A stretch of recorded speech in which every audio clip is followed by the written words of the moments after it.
우리에게 제단이 있는데 성막을 섬기는 자들은 그 제단에서 나오는 것을 먹을 권리가 없느니라. 그 짐승들의 피는 죄로 인하여 대제사장이 성소 안으로 가지고 들어갔었고 그것들의 몸은 진영 밖에서 불사를 나니 그러므로 예수님께서도 친히 자신의 피로 백성을 거룩히 구별하시려고 성문 밖에서 고난을 당하셨느니라. 그런즉 우리가 그분의 치욕을 짊어지고 진영 밖에 계신 그분께로 나아가자. 여기에서는 우리에게 영구한 도시가 없고 우리가 다가오는 도시를 찾나니. 히브리서 13장 10절에서 14절의 말씀입니다. 이 히브리서의 가르침 중에서도 실제적인 삶의 적용에 관한 것이 바로 히브리서 13장입니다. 우리 의롭게 됨과 우리의 거룩하게 됨, 이 두 가지에 대해 하나님께서 이미 모든 필요를 충만하고 적절하게 제공하셨기 때문에 그분은 이제 우리에게서 성령님의 열매를 기대하고 계십니다. 이 열매들이 형제 사랑과 더불어서 히브리서 13장에 열거되어 있습니다. 그러므로 히브리서 13장은 형제의 사랑을 지속하고라는 말로 시작되었는데 형제의 사랑을 지속하는 것은 다음 7가지로 표현이 됩니다. 첫째는 친절한 대접, 둘째는 동정심, 셋째는 개인의 삶의 순결함, 넷째는 만족, 다섯째는 확신, 여섯째는 중보기도, 일곱째는 안정입니다. 우리가 7가지를 앞장에서 살펴보았습니다. 그리스도인에게 무엇이 더 필요할까요? 세상으로부터의 분리입니다. 이것과 연관되어 있는 것이 바로 성막에서 드리는 헌물입니다. 태우는 헌물의 피는 성막의 여러 기구들 위에 뿌려집니다. 그러나 그 희생물의 몸은 진영 밖에서 죽음을 당했습니다. 구약의 제사장은 그 고기를 먹을 권리가 없었습니다. 그러나 오늘날 우리는 이 헌물들의 원형이 되시는 예수 그리스도에게 충만하게 참여할 수 있습니다. 예수님은 하나님의 마지막 헌물로 죽임을 당하셨습니다. 예루살렘 성벽 바깥쪽은 거부의 장소요, 분리의 장소입니다. 우리 주 예수 그리스도께서 본을 보여주셨기 때문에 우리에게도 본을 받을 수 있습니다. 진영 밖 모욕과 거부의 장소에 계신 옛 그리스도와 함께 거하라는 훈계가 바로 다음 13장 13절의 말씀의 핵심입니다. 그런즉 우리가 그분의 치욕을 짊어지고 진영 밖에 계신 그분께로 나아가자. 예수 그리스도께서는 지금도 여전히 진영 밖에 계십니다. 그분은 세상을 구원하시려고 자신의 피와 몸을 모두 들이셨는데 그분은 여전히 이 세상으로부터 거부당하고 계십니다. 그러므로 우리가 그분을 따르려 한다면 우리 또한 그분이 계신 진영 밖으로 나아가야 하고 그분의 모욕을 짊어져야 합니다. 그러나 오늘날은 교회조차도 십자가를 외면하며 그분의 치욕을 짊어지기는커녕 그 진영 밖으로 가려 하지도 않습니다. 그것이야말로 참된 예수님을 발견할 수 있는 유일한 장소입니다. 그러므로 진영 밖 갈보리 십자가를 모른다면 주님의 사랑을 모르는 것이요, 그분의 사랑을 실천할 수도 없는 것입니다. 우리가 읽고 있는 성경의 진영이라고 하는 것은 예루살렘시에 대한 이야기이고 당시의 종교 중심지였으며 이 세상을 말하고 있습니다. 예루살렘 성전에서 행해지는 예배들은 일찌감치 타락해서 공허하고 생명이 없는 종교 제도가 되었을 뿐입니다. 성경에 기록된 기독교의 역사를 돌아보십시오. 자신들의 속죄를 위하여 주님께 드릴 희생물을 잡는 그 대제사장들은 놀랍게도 하나님의 어린 양을 거부했습니다. 율법의 박사들도 백성들에게 하나님의 말씀을 열심히 가르쳤는데 정작 그들이 하나님의 아들을 십자가에 못 박았습니다. 그들의 전통을 늘 자랑했던 바리새인들도 구원자의 죽음을 요구했습니다. 이와 같이 그들은 예수님께 그 도시 안에서 죽을 장소 하나도 허락하지 않았고 반대로 그분을 성벽 바깥으로 데리고 가서 갈보리산 골고다 언덕까지 십자가를 지고 가게 했으며 그분의 얼굴에 침 뱉고 그분을 때리고 욕하며 결국 지치신 그분의 몸을 십자가에 못 박았습니다. 그러나 그들이 말하는 거룩한 예루살렘의 진영이라는 곳은 부패한 종교 제도를 대표합니다. 형식만 남았고 의식만 남았고 마음은 하나님께부터 떠나버린 습관적인 종교 행위일 뿐입니다. 모든 형식은 다 갖추었지만 하나님의 아들은 거부해버린 종교가 된 것입니다. 오늘 우리도 이와 같이 우리의 생각과 행위가 공식적인 종교 제도의 틀 안에 박혀 있으면 평안하고 존경받고 잘 짜여진 진영 안에 있는 것이고 그것들 바깥으로 나아가 진리를 따름으로 말미암아 유별나다는 비난을 받으면서 십자가의 고난에 동참하면 진영 밖에서 참 예수님을 만날 수 있다는 말입니다. 그 대표적인 예는 천주교 같은 의식적인 것을 들 수 있습니다. 그들에겐 거룩한 종교 행위와 규격화된 의식은 있으나 그곳에 예수 그리스도는 계시지 않습니다. 그런데 비단 천주교뿐만 아니라 개신교라 하는 교회 안에서도 그리스도의 고난과 하나님의 사랑의 징계와 십자가는 이미 사라졌습니다. 참된 성도는 모든 기본적인 구속의 진리들을 부인하는 모든 자들로부터 자신을 분리해야 하고 열매 없는 어둠의 일들과는 관계를 맺어서는 안 됩니다. 이것이 바로 분리의 메시지이고 종교 통합이 아닌 성결의 메시지입니다. 진영 밖에는 모욕의 장소가 있습니다. 그것은 쓰레기들을 내다버리는 장소로 잡동사니를 버리는 곳입니다. 그 의미는 세상 사람들이 예수님을 쓰레기 내다 버리듯 버렸다는 것입니다.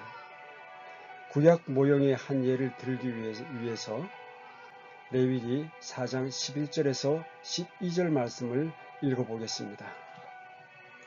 그 수소의 가죽과 그것의 모든 고기와 머리와 다리와 내장과 똥, 곧 그 수소 전부를 진영 밖의 죄를 버리는 곳, 즉 정결한 곳으로 가져다가 나무 위에서 불로 태우되 죄를 버리는 곳에서 태울지니라.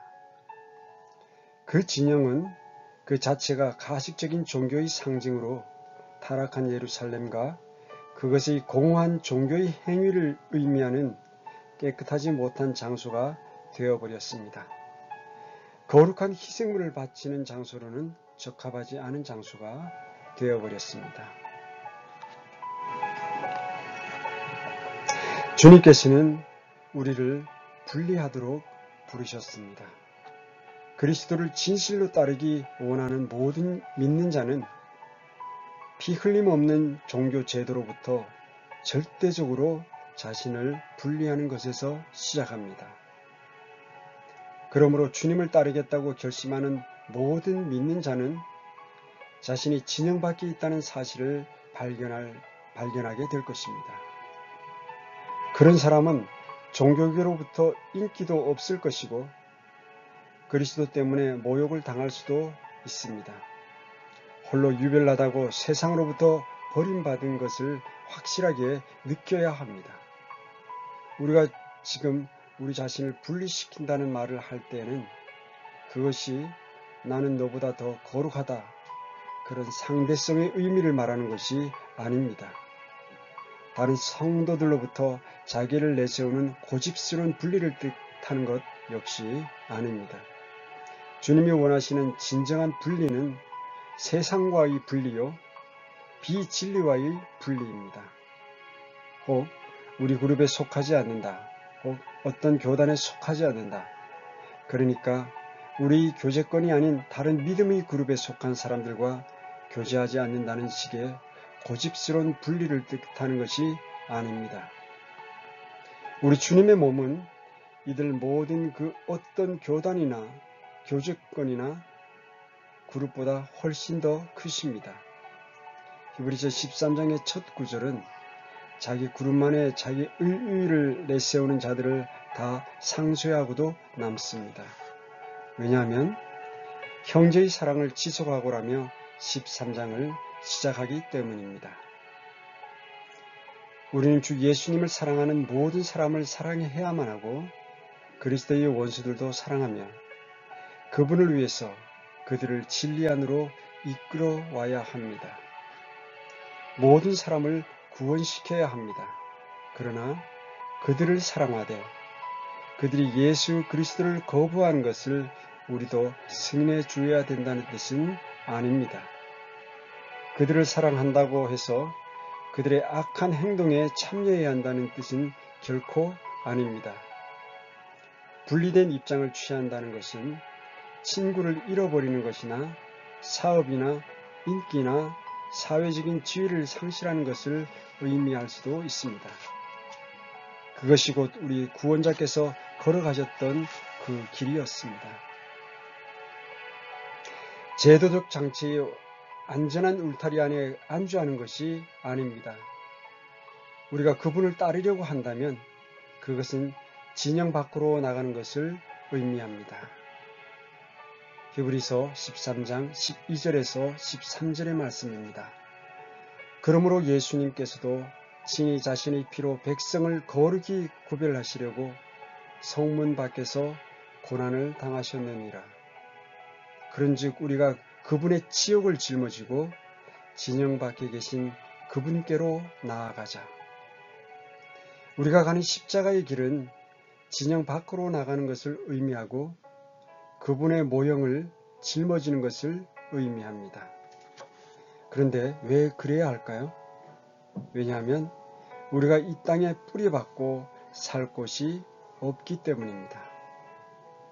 우리 고향은 이 세상이 아니기 때문입니다. 우리는 새 예루살렘을 기다리고 있기 때문입니다. 이 땅에서 우리는 단지 나그네요 순례자이기 때문입니다. 우리가 나이가 들면 들수록 이 옛 세상의 삶의 방식과 나는 전혀 맞지 않는다는 사실을 깨닫게 됩니다. 똑같은 말로 이 세상의 유행에 의해서 발명된 우리 옷차림에 대해서도 이야기할 수 있습니다. 그런데 안타깝게도 그리스도인들도 차츰 세상과 똑같은 방식으로 옷을 입고 있습니다. 저는 믿지 않는 사람들의 옷차림을 이야기하는 것이 아니고 믿는 사람들에게 말하는데 그들은 입술로는 하나님의 말씀을 믿는다고 하는 사람들입니다. 하나님께서는 우리가 성령님의 성전인 우리의 몸을 잘 가꾸기를 원하시고 옷을 단정하게 입기를 원하시므로 우리는 이 성전을 깨끗하게 잘 간수하고 지켜야 하고 그 성전은 옷을 구별하여 잘 입어야 합니다. 세상을 향해서 세상을 위해서 입는 것이 아니라 하나님의 성전에 걸맞는 방식으로 옷을 입어야 합니다. 그러니까 우리 옷차림이 거룩한 성전에 대해서 걸맞지 않게 아주 세상적인 방법에 따라 변한다면 그리스도인으로서의 변명이 따로 없습니다. 그렇다고 지난 세대, 즉 우리 할머니, 할아버지 시대의 옷을 입어야 한다는 극단적인 생각을 하지는 않습니다. 전통 한복 치마 저고리를 입고 마고자나 두루마기를 입고 갓을 쓰라는 것이 아닙니다. 또한 오늘날 관능적이고 극단적인 옷차림도 더 강력한 마음으로 거부합니다. 오늘날 옷의 길이가 점점 짧아져서 쳐다보기 민망할 정도로 올라가는 것이나 남녀를 불문하고 공식적인 장소에서 너무나 짧거나 몸에 노출이 심한 옷은 그리스도인들에게는 어울리지 않습니다. 오늘날 온몸에 혐오스러운 문신을 한다거나 짙은 화장이나 덧붙인 눈썹이라든가 손톱을 길게 기르고 형형색색의 칠을 한다든가 독수리 발톱처럼 한 차림들에 대해서 할 말이 없습니다. 그러한 자들은 세상의 유행을 따르는 세상 친구들입니다. 그러나 그리스도인들에게는 그러한 극단적인 습관이나 행동은 전혀 어울리지 않습니다. 성경은 그리스도인들에게 분명히 다음과 같이 베드로전서 3장 3절에서 4절에서 말씀하고 있습니다. 너희 단장은 머리를 닦고 금으로 치장하며 옷을 차려입는 그런 외적 단장으로 하지 말고 오직 마음에 감추어진 사람으로 하되 썩지 아니하는 것, 즉 온유하고 조용한 영의 장식으로 할지니 그것은 하나님의 눈앞에서 지극히 값진 것이니라. 여러분들은 말씀과 기도와 믿음의 증거와 복음을 전하는 일에 드리는 시간과 몸을 치장하는 데 드린 시간을 한번 비교해 보십시오. 그러면 여러분이 영적으로 성장하지 못한 이유가 왜인지 알게 될 것입니다. 그리고 형제분들께서는 세상으로부터 분리된 삶을 살고 있습니까? 공개석상에서 여러분의 몸이 노출된 옷차림으로 살면 그것이 바로 세상으로부터 분리된 그리스도인들의 삶이 될까요? 친구들 사이에서 여러분의 행실이 그리스도인으로서의 신앙 고백이 증거가 되는 모습으로 살고 계신지요? 여러분들은 올바른 간증을 세상에 보이고 있습니까?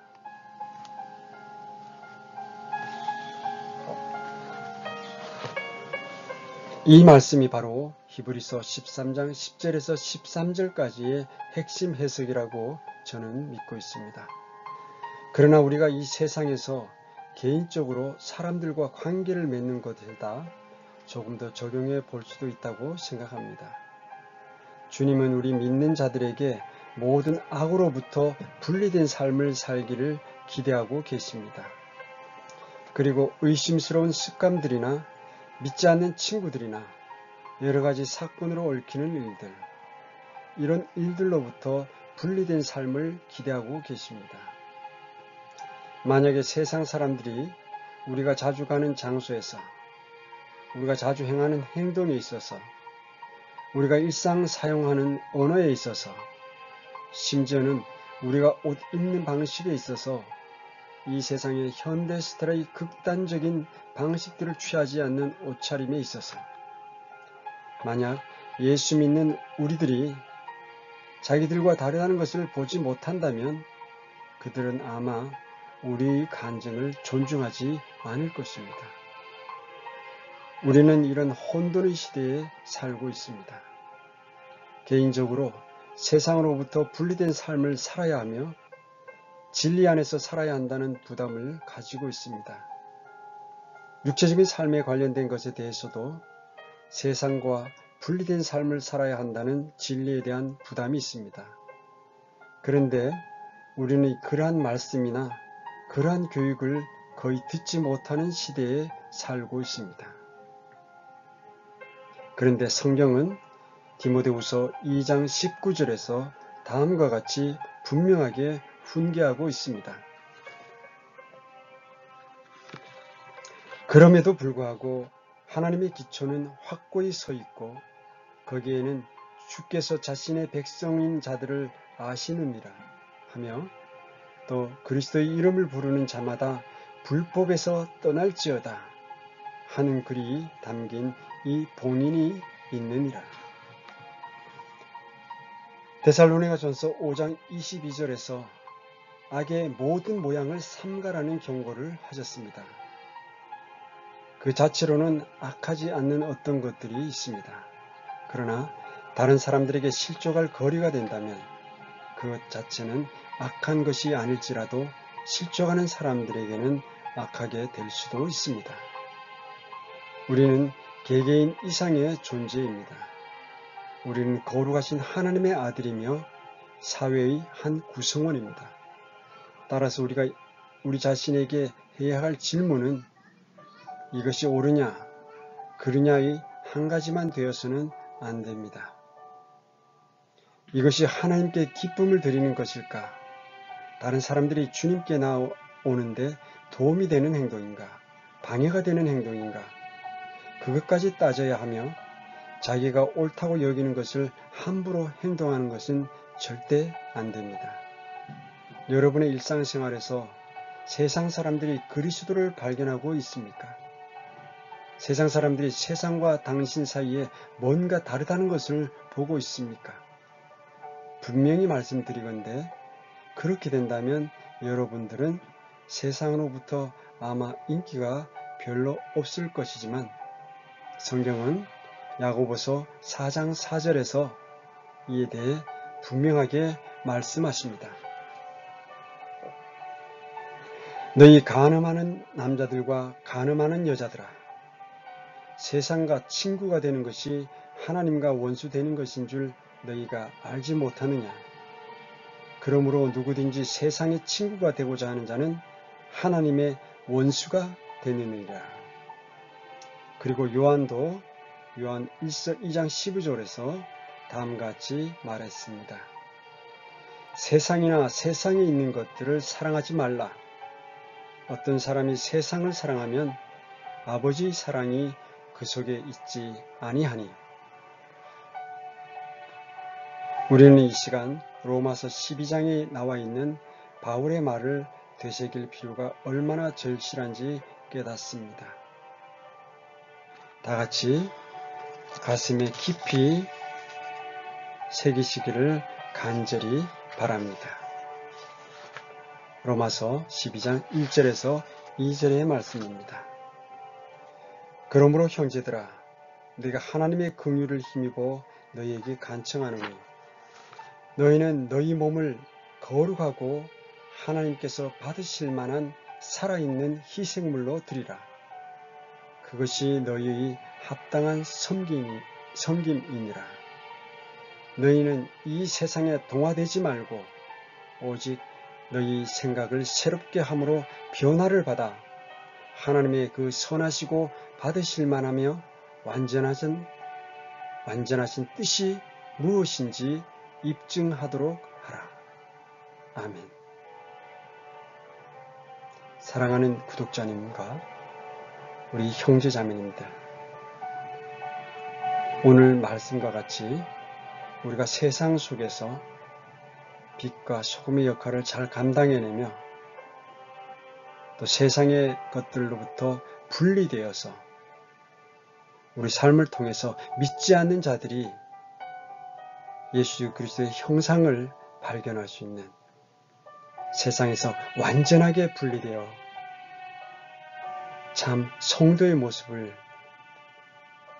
비춰줄 수 있는, 참으로 하나님께 칭찬받고 거룩한 성도님으로 다시 매일매일 새로워지는 우리 모든 형제자매들 되시기를 간절히 간구합니다. 오늘도 함께 해주셔서 감사합니다. 평안하십시오.